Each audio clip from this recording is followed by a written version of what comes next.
Olá, alunos do 8º ano, nesse vídeo vamos falar sobre produção de conto. O que é preciso para escrever um texto fantástico?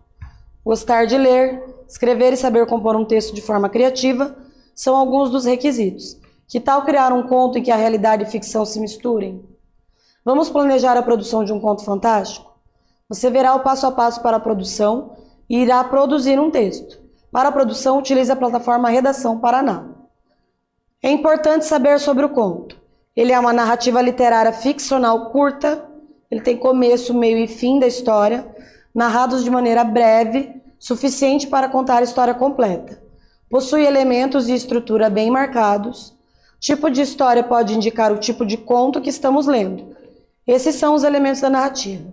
Personagens, espaço, que é onde se passa a história, narrador, que é quem conta a história, tempo, que é o tempo decorrido, que não conta, é um tempo curto, e o enredo, que é a história propriamente dita, com começo, meio e fim.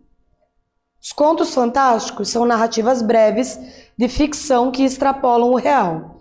É marcado por situações e ações extraordinárias, narrativa concisa de temas livres, fantásticos, surgindo da oposição de dois planos, real e irreal.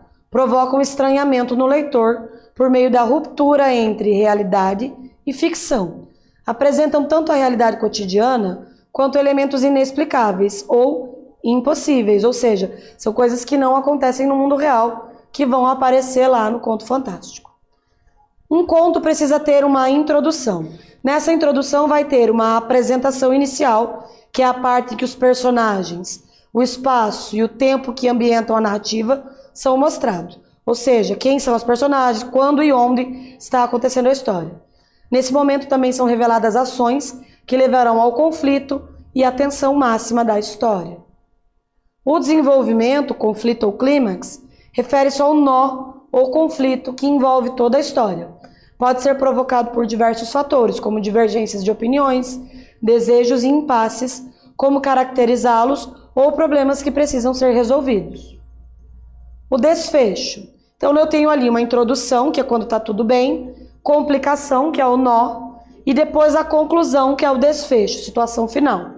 Pode trazer ou não resolução do problema e ou conflito gerado ao longo do texto, que é quando tudo vai se desenvolver na história, que é quando o conflito é desenvolvido. Vamos à proposta. Sugestão da proposta para a produção desse vídeo seria, então, um mundo perfeito, um mundo maravilhoso. Você vai pensar aí numa proposta de um mundo perfeito para você. A quem vou dirigir meu texto? Quem será o meu público? Quantos e quais serão os meus personagens? Em que tempo acontecerá essa história? Onde acontecerá isso tudo? Participo da história ou só conto o que eu sei? Então esse é o planejamento do conto. Nesse vídeo falamos sobre a produção de um conto. Espero que vocês tenham gostado e até breve.